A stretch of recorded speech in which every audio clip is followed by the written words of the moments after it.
తెలంగాణ రాష్ట్రం అప్పుల్లో పేరుకుపోయి ఉంది, ఆర్థిక పరిస్థితులు బాలేవు అనుకుంటే మీరు చెప్పండి సార్, నిజంగా ఇట్లా మాట్లాడడం కరెక్ట్ అంటారా? లేదంటే ఇప్పుడున్న మంత్రులు నిజంగా ఆర్థిక భారాన్ని తగ్గించుకోవడానికి సీఎం రేవంత్ రెడ్డి మరి 43 సార్లు ఈ రోజుతో కలిపి 43 సార్లు ఢిల్లీకి పోయిండు.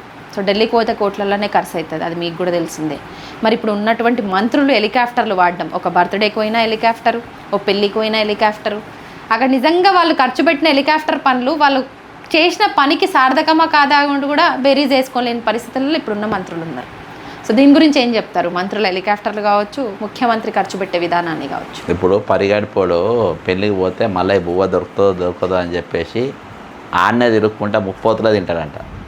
వీళ్ళు మళ్ళీ మేము అధికారంకి వస్తామా రామా, మళ్ళీ మాకు మంత్రి పదవి దొరుకుతాయో లేదో, మళ్ళీ ఇటువంటి అవకాశం దొరక మొత్తం కొత్త పిచ్చగానిలే.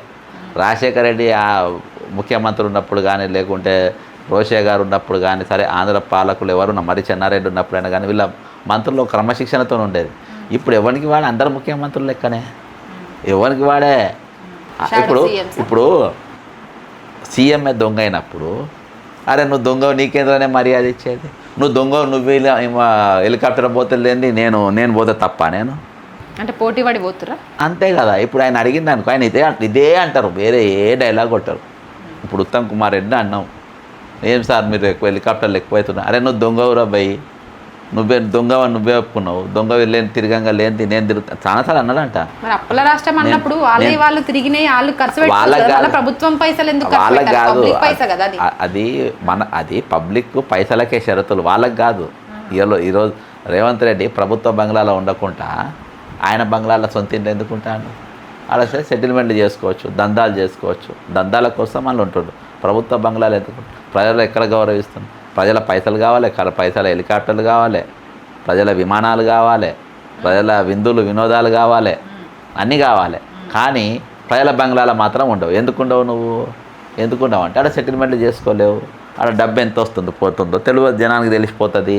ఎవడెవడు వస్తుండో పోతుండో రోడ్ల పైన లోపల పోయేటప్పుడు బయటకు వచ్చేటప్పుడు జనం చూస్తారు. ఒకనాడేమో ఇప్పుడు దావోస్కి పోయినా, లేకపోతే మీరు అన్నట్టు జపాన్కి పోయినా, లేకపోతే ఇంకా అమెరికాకు పోయినప్పుడు పెట్టుబడులు ఫుల్ వస్తున్నాయి మన రాష్ట్రానికి అన్నాడు. ఇప్పుడు అయిననే అప్పుడు పుడతలేదు అన్నాడు. అసలు అప్పటికప్పుడు మాటలు మార్చడం, అది ప్రజావేదికల మీద మాటలు మార్చడాన్ని ఎట్లా చూస్తారు?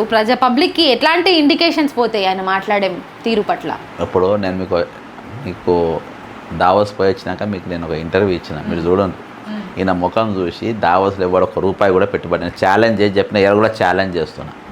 ఛాలెంజ్ అరే పెట్టుబడులు పెట్టేనికి పోలే, పెట్టుబడి పెట్టడానికి పోయిన వీళ్ళు ఇక్కడ దోసుకున్నాయి. వీళ్ళ ముఖాలు చూసి ఎవడిస్తాడు? ఇప్పుడు ఈడ చూస్తే ఇప్పుడు ఆయన్నే చెప్పిండు, నేను ఇవాళ కాదు, నేను ఎప్పుడైనా ఓపెన్ డిబేట్కు నేను రెడీ. నువ్వు మంత్రులను పంపుతావా, నీ వేమనరేందర్ని పంపుతావా, నీ బట్టిని పంపుతావు, నువ్వు ఎవరిని పంపుతావో పంపుకో, నేను I'm ready for the debate. నేను ఛాలెంజ్ చేస్తున్నా, ఇవాళ నీకు దావోస్లో ₹1 కూడా నీకు పెట్టుబడి ఎవడు ఇవ్వలేదు, నీ ముఖం చూసి ఎవడు ఇవ్వలేదు. అర్థమైందా? అది ఇవ్వాలని నువ్వు ఒప్పుకున్నావు. నిన్న మనం చూస్తే అపాయింట్మెంట్, ఇప్పుడు ఈడు ఇయ్యనోడు అంటే ఆడిస్తాడా? వాడు తెలుగు అపాయింట్మెంట్ ఇయ్యనోళ్ళు ఆడిస్తాడా?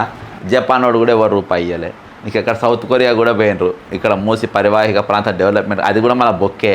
వీళ్ళు ఎక్కడెక్కడ పోయినరు, వీళ్ళ ముఖాలు చూసి ఎవ్వడు కూడా ₹1 ఇయ్యరు. వీళ్ళ ముఖాలు, వీళ్ళ ప్రజెంటేషన్ రియల్గా వీళ్ళు ఎట్లుంటుంది సార్? వీళ్ళు ఎట్లుంటారు అంటే ఈ ఆకలి రాజ్యంలో ఉంటారు, చూసినావా?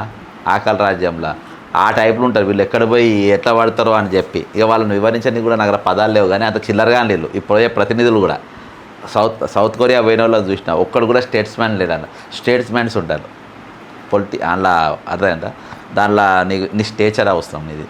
ఆ చిల్లరగా మాట్లాడుకుంటు దాని పక్కనకి వెళ్ళిపోకుండా. నీకు ఈడ కూడా చిల్లరగానే జపాన్లో కనుమోలిని తీసుకపోయాను. కనుమోలికి ఏం పని పోయి జపాన్లో? కనుమోలి ఉన్నది తెలుసా ఏం పడి? కనుమోలి అక్కడ పోయింది. ఆమెకేం పని మీతోని? ఆమె ఎందుకు వచ్చింది? తమిళనాడుకు చెందిన రాజ్యసభ మెంబర్, మీతో నాడు ఎందుకున్నది?